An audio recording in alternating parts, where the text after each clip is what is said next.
Hi, I'm Judith Levy, and I'm here with Dhiru Thadani at Seaside, Florida. Dhiru is going to talk with us about urban planning and global architecture. Would you tell us a little bit about Seaside before we get into some of the other things that we're going to talk about? Seaside was an experiment done in 1980 to see if we could actually change the way the planning paradigm that was current at that time. In the 1950s, after World War II, houses moved out to the suburbs. There was white flight and people wanted to live in the suburbs. Soon after, in the 60s, the shopping mall moved out, so now there was a place to shop in the suburban landscape. And then schools moved out. And then finally, the last piece to move out to the suburbs was the office in the form of an office park. So now we had all the ingredients that made up a city now outside the city.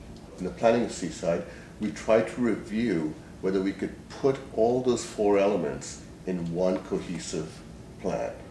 So instead of having everything segregated, we tried to integrate that, and it was looked at, it was done by looking at existing towns that were successful, and to understand how much housing, how much retail, how much workplace was needed to make a sustainable or a thriving small town. We took those proportions and applied them to a plan, and the outcome was a plan for Seaside. What are the essential characteristics of what we know as new urban-based development?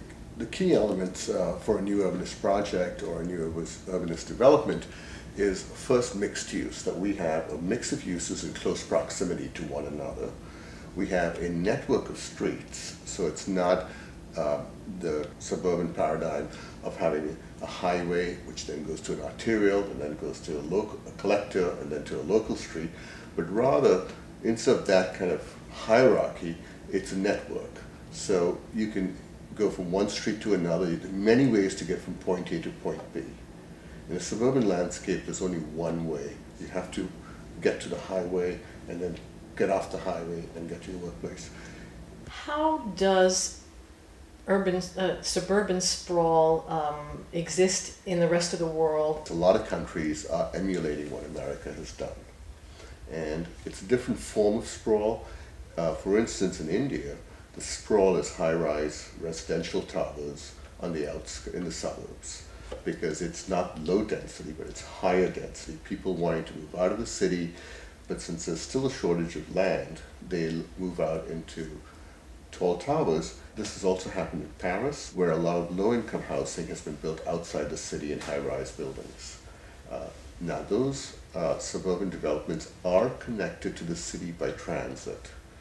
Most people have some kind of feeling about preservation of culture and tradition. And I think that that's probably true all over the world. And so there may be a mistake in thinking that any efforts to create new urban developments would really, in some ways, diminish tradition. Well, in fact, it's not diminishing because it's reviving tradition.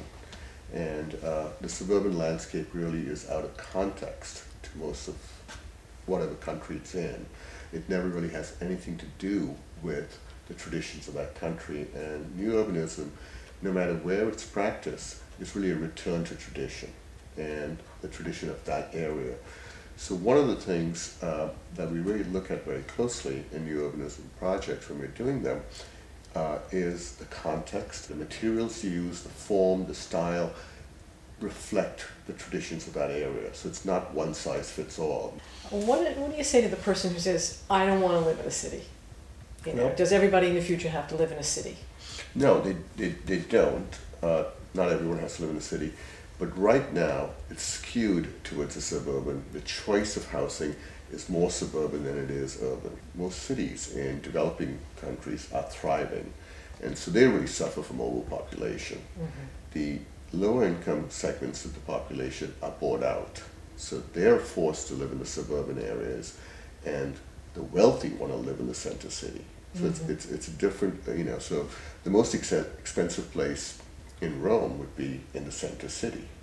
Therefore, Rome has built high-rise towers, 24 stories high, in the suburban areas, and they're only occupied by the lower income segment.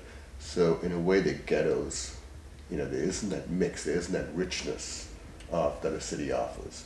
Now those people come into the city because they provide the services for the wealthy, and they're impacted. It's a poor segment that's impacted with the greatest, longest commute.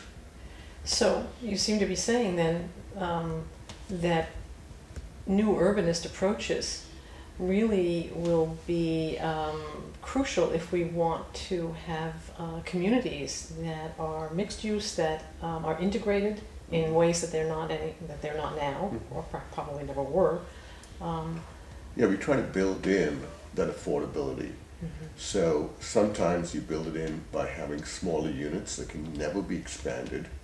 Therefore, they're not attractive to the wealthy segment of the population. It will always be a small unit. We usually try to specify that at least 20% of the units, in some cases 30% of the units, are affordable units.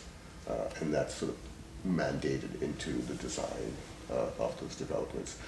The other thing is that the city is the repository of culture, and it always has been. And all societies, no matter where you are in the world, need that place that represents them, that represents their culture, represents their values, represents their institutions, and the city has always been that place. So to let the city die, or say that the city will not exist in the future, we'll all be living out in this, in the landscape, is a kind of false premise. We always need that center, that place where all the libraries are, the culture's kept, the records, etc. So the person who does not want to live in the city has the option of not living, but it's more expensive. We know it is cheaper to live in a compact development because you're not using the same amount per person. But when you're out in the suburbs, everyone is using, because they have an individual house that needs to be heated and cooled. Whereas if you live in a row house or an apartment building, you use a lot less energy, because if your floors are stacked or houses are next to each other, they insulate each other. So the more surface area you have, a single family house is the least efficient envelope that you could build. Conservation alone will not be effective in dealing with climate change. And everybody in the world lived the American dream. We would need the resources of 5 planets to support that lifestyle. We really have no choice. And in every arena now, people are talking about climate change, they're talking about the population, they're talking about public health, and these were not discussed 5 years ago, 10 years ago. Nobody was really talking about these. So there's an awareness, and I think the only way we're going to make change is through education and public awareness. And I see that happening. There's plenty of opportunities for people to live in the suburban landscape if they want. What we need to do is make enough places that are compact and comparable in lifestyle and quality to compete with what people assume or think is a better way of living in the suburbs. So, you might not have your own private pool in the city, but you have close access. You can walk to the pool. So we need to kind of level the playing field in cities and make them just as attractive to live. And I think new urbanism is that solution, where in a new urbanist development, it's clearly the amenities of community, public parks, proximity, walkability outweigh what's being offered in the suburban landscape.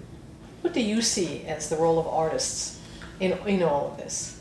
Artists become the conduit to kind of keep those, what would we call the genius loci, the kind of pride of place, something that's really specific to that area.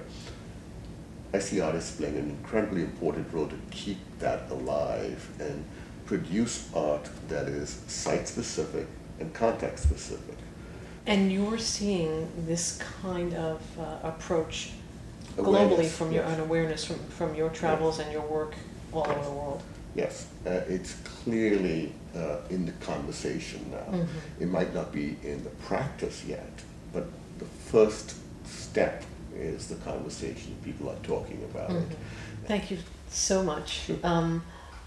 It's been my great pleasure getting to know you here at Seaside during this residency. Thanks, Well, I Dhiru. hope to be there. Thank you.